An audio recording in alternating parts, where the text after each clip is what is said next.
नमस्कार. श्री स्वामी समर्थ अवधूत चिंतन श्री गुरुदेव दत्त. तर बघता बघता अगदीच की मार्गशीर्षचा महिना देखील संपत आलेला आहे. अगदीच की शेवटचा मार्गशीर्षचा गुरुवार आपला फक्त राहिलेला आहे. या दिवशी आपल्याला घरात अष्टलक्ष्मीचा वास राहण्यासाठी काही उपाय करायचे आहेत. अष्टलक्ष्मीची पाऊले आपल्या मुख्य दरवाजावरती काढायची आहेत. त्यानंतर सेवा कोणत्या करायच्या, उद्यापन कसं करावं त्याबद्दल थोडक्यात माहिती सांगणार आहे. आणि एक नैवेद्य जो की बघा मार्गशीर्षच्या शेवटच्या गुरुवारी आपण उद्यापन करणार आहोत. तर या दिवशी हा नैवेद्याचा मान आहे, त्यामुळे नक्कीच की हाच नैवेद्य तुम्ही आवर्जून बनवा. तो कोणता तर तो सुद्धा पुढे जाऊन नक्कीच सांगणार आहे, त्यामुळे नक्की व्हिडिओ कंटिन्यू करा. अगदीच की कोणाचे 1-2 जरी गुरुवार गेले असतील तरी सुद्धा अगदीच की तुम्ही पुढे 2 वाढवू शकता. किंवा अगदीच की ह्या गुरुवारी म्हणजेच अगदी तुम्ही पूजा मांडणी केलेली आहे, व्रत धरलेलं नसेल म्हणजे उपवास वगैरे धरला नसेल तरी सुद्धा मार्गशीर्षच्या शेवटच्याच गुरुवारी तुम्हाला उद्यापन हे करायचं आहे. तर बघा अगदीच की सकाळी लवकर उठायचं, शुचिर्भूत व्हायचं. मेन म्हणजे तर आदल्या दिवशी घरातील डीप क्लिनिंग करून घ्या. बघा आपल्याला या दिवशी की आपल्या बघा किचन ओट्याची सुद्धा पूजा करायची असते. अन्नपूर्णा मातेचा वास असलेलं किचन तिथली सुद्धा आपल्याला पूजा करायची असते, त्यामुळे नक्कीच तुम्ही तिथं सुद्धा डीप क्लिनिंग करून घ्या. घरातील जाळे वगैरे आपल्याला काढून घ्यायचे आहेत. घर अगदीच की आदल्याच दिवशी तुम्ही खडं मीठ गोमूत्र आणि हळद टाकून फरशी वगैरे पुसून घ्या. त्यानंतर बघा गुरुवारी अगदी सकाळी लवकर उठायचं, पिवळी वस्त्र परिधान करा आवर्जून. बघा शेवटचाच मार्गशीर्ष गुरुवार आहे. पिवळ्या वस्तू किंवा पिवळा रंग माता लक्ष्मीला आकर्षित करणारा असतो. बघा एवढं पूर्ण मार्गशीर्ष महिना आपण सर्वांनीच व्रतवैकल्य केलेलं आहे, जे की आपल्या घरात माता लक्ष्मीचा अष्टलक्ष्मी घरात वास करत आहे. तर बघा अगदीच की आपल्याही घरात माता लक्ष्मी आकृष्ट व्हावी, जे काही सात्विक लहरी आहेत तर ते आपल्यामध्ये आकृष्ट व्हाव्यात, यासाठी नक्कीच तुम्ही पिवळी वस्त्र सुद्धा परिधान करू शकता. या दिवशी पिवळ्या रंगाचे जे काही मिठाई असतील किंवा जे काही पदार्थ असतील तर ते तुम्ही दान करू शकता. पिवळ्या रंगाचं तुम्ही या दिवशी नक्कीच दान करू शकता. त्याचबरोबर येतं की अगदीच की सकाळी शुचिर्भूत झाल्यानंतर देवपूजा वगैरे करा. पूजा मांडणी झाल्यानंतर बघा अगदीच की सकाळी जरी तुम्ही काही कारणांमुळे बघा काही ना काही अडचणी असतात, सांसारिक अडचणी असतात, त्यामुळे नक्कीच की सकाळी जरी काही कारणांमुळे तुम्हाला सकाळी उद्यापन करायचं असेल तर तुम्ही नक्कीच सकाळी सुद्धा करू शकता. आपल्या घरात अखंड अष्टलक्ष्मीचा वास राहण्यासाठी आपल्याला या दिवशी बघा शेवटचा मार्गशीर्षचा शेवटचा गुरुवार असणार आहे, त्यामुळे या दिवशी आपल्याला हा उपाय करायचा आहे. बघा या दिवशी आपला मुख्य दरवाजा सुद्धा स्वच्छ असणं तेवढंच गरजेचं आहे. माता लक्ष्मी आपल्या मुख्य दरवाजातूनच आपल्या घरात प्रवेश करत असते, त्यामुळे आपला मुख्य दरवाजा सुशोभित असणं तेवढंच गरजेचं आहे. स्वच्छ पुसून घ्या. त्यानंतर अगदीच मुख्य दरवाजावरती सुद्धा स्वस्तिक काढायचं आहे. बघा उंबऱ्यावरती सुद्धा आपल्याला स्वस्तिक काढून घ्यायचं आहे. बघा अगदीच तुमच्याही उंबऱ्यावरती दोन्ही साईडनं लक्ष्मीची पावले असतील त्याची पूजा करावी. आणि त्याचबरोबर बघा आपल्या उंबऱ्यावरती अष्टलक्ष्मीची पाऊले काढून घ्यायचे आहेत. म्हणजेच की बघा अगदी मध्ये तुम्ही स्वस्तिक काढलं, ह्या साईडला 4 ह्या साईडला 4 ह्या पद्धतीनं आपल्या लक्ष्मीची पावले किंवा अगदीच की लक्ष्मीची जी ठसे असतात हाताने तुम्ही उमटू शकता, अगदीच हळदीने किंवा कुंकवाने उमटू शकता. किंवा अगदीच की बघा इकडे 4 ठिपके किंवा इकडे 4 ठिपके ह्या पद्धतीनं आपल्याला अष्टलक्ष्मी आपल्या घरात प्रवेश करत आहे, ह्या पद्धतीनं आपल्याला ते ठसे उमटवायचे आहेत. त्याचबरोबर बघा त्याची सुद्धा आपल्याला पूजा करायची आहे.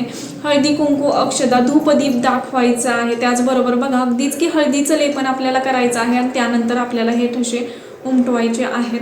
त्यानंतर येतं की बघा अगदीच की पूजा मांडणीच्या खाली सुद्धा आपल्याला एक स्वस्तिक काढायचं आहे. अगदी तुम्ही कुंकवाने काढा किंवा अगदीच की लाल रंगाने सुद्धा तुम्ही नक्कीच स्वस्तिक काढू शकता. पैसा म्हणजेच लक्ष्मी नाही तर आपल्याही घरात भाग्यलक्ष्मी, वैभवलक्ष्मी, ऐश्वर्यलक्ष्मी, संतानलक्ष्मी, आरोग्यलक्ष्मी ह्या सर्व अष्टलक्ष्मींचा आपल्या घरात वास होण्यासाठी आपल्याला ह्या सेवा हे उपाय करायचे असतात. आणि मेन म्हणजे बघा आपला मुख्य दरवाजा अगदीच तुमच्याकडे कवड्याचं तोरण असेल किंवा अगदीच की रुद्राक्षाचं तोरण असेल तर ते सुद्धा आपल्या मुख्य दरवाजाला नक्कीच लावू शकता.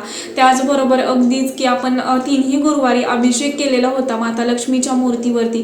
तुम्ही अगदीच पंचामृताने, हळदीने, चंदनाने जसं तुम्हाला जमेल तसा तुम्ही अभिषेक करू शकता.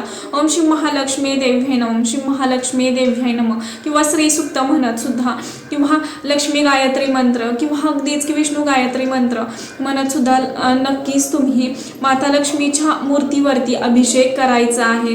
पूजा मांडणी करत असताना सुद्धा लक्ष्मी गायत्री मंत्र, विष्णू गायत्री मंत्र ह्या मंत्राचं नाम जप करत किंवा अगदीच की ओम श्री महालक्ष्मी नमः, ओम श्री महालक्ष्मी नमः या मंत्राचं नाम जप करत तुम्ही नक्कीच पूजा करायची आहे. अगदीच या दिवशी तुम्ही नक्कीच आवर्जून कुंकुमार्चन करू शकता. सर्व काही सेवा करायच्या आहेत. अगदीच की बघा या दिवशी उद्यापन असणार आहे म्हणून काहींच्या घरी सुहासनी बोलवल्या जातात किंवा अगदीच की 5 बोलवले जातात, 7 बोलवले जातात. काहींच्या घरी कुमारिका बोलवल्या जातात, काहींच्या घरी सुहासनी बोलवल्या जातात किंवा अगदीच काहींच्या घरी एकच सुहासनी बोलवली जाते. तुमच्या इथं जशी पद्धत असेल त्याच पद्धतीनं तुम्हाला बघा हे करायचं आहे, उद्यापन करायचं आहे. जे लक्ष्मीचे वाण आहेत तर ते तुम्हाला सुहासिनींना ते द्यायची आहेत. अगदीच त्याच्यावरती सुद्धा एक सेपरेट व्हिडिओ आपल्या चॅनेलवरती येणार आहे. त्याचबरोबर बघा या दिवशी उद्यापनाला अगदीच तुम्ही कोणताही स्वयंपाक बनवा, अगदी पुरणपोळीचा बनवा, कोणताही स्वयंपाक बनवा, पण त्याचबरोबर या दिवशी तुम्हाला खिरीचा नैवेद्य आवर्जून करायचा आहे. अगदीच तुम्ही तांदळाची करा, शेवयाची करा, रव्याची करा किंवा अगदीच की मखाण्याची करा. बघा जर खरंच शक्य असेल तर मखाण्याची खीर आवर्जून करा. मखाणे हे अगदीच की बघा जे कमळाचे बी असतात त्यापासून बनवलेले असतात. कमळ माता लक्ष्मी भगवान विष्णूंना अतिशय प्रिय आहे. हा महिना भगवान विष्णू माता लक्ष्मीला समर्पित आहे. भगवान कृष्णांना समर्पित आहे. त्यामुळे त्यांची सुद्धा या दिवशी सेवा करायची असते. आणि बघा त्यांना आवडणारं कमळाचं फूल म्हणजेच अगदीच तुम्ही बघा ज्या कमळाच्या बियापासून बनवलेलं जे मखानी आहे तर त्याची सुद्धा खीर तुम्ही नक्कीच बनवू शकता. अगदीच काहींना जमत असेल तर आवर्जून करा किंवा टाईम नसेल तर तुम्ही मखाने सुद्धा नैवेद्यामध्ये आवर्जून ठेवू शकता. या दिवशी खिरीला तेवढंच महत्त्व आहे जसं की आपण जो कोणता नैवेद्य बनवत आहे त्यामध्ये खीर ही असणं तेवढंच गरजेचं असणार आहे. या दिवशी जेवढीच की बघा पूजा मांडणी करण्याला महत्त्व आहे किंवा अगदी सुशोभित घर करण्याला जेवढं महत्त्व आहे त्यापेक्षा सुद्धा आपल्याला या दिवशी सेवा करण्याला तेवढंच महत्त्व सांगितलं गेलेलं आहे.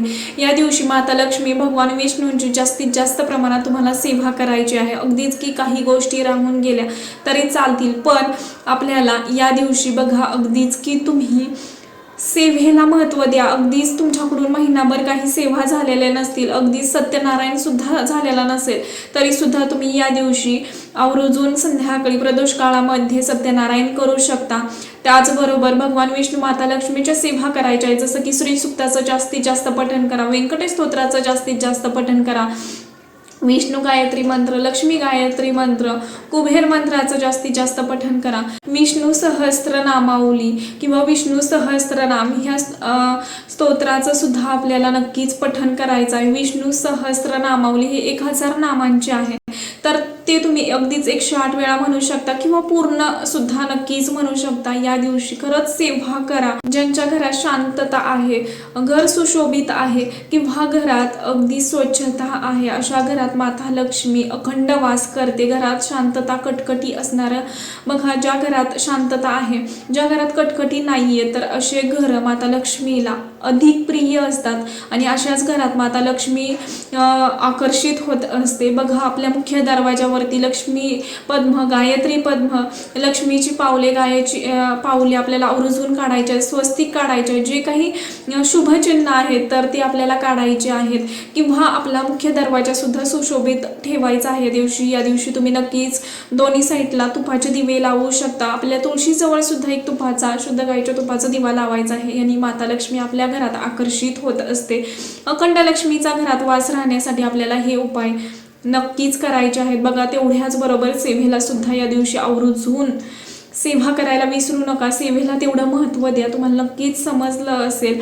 तर आत्तापुरतं एवढंच. झालेली सेवा मी महाराजांच्या रुजू करते. व्हिडिओ आवडला असेल तर नक्कीच लाईक करा, शेअर करा आणि चॅनेलवरती नवीन असाल तर असंच नवनवीन व्हिडिओ पाहण्यासाठी चॅनेलला सबस्क्राईब करा. धन्यवाद. श्री स्वामी समर्थ.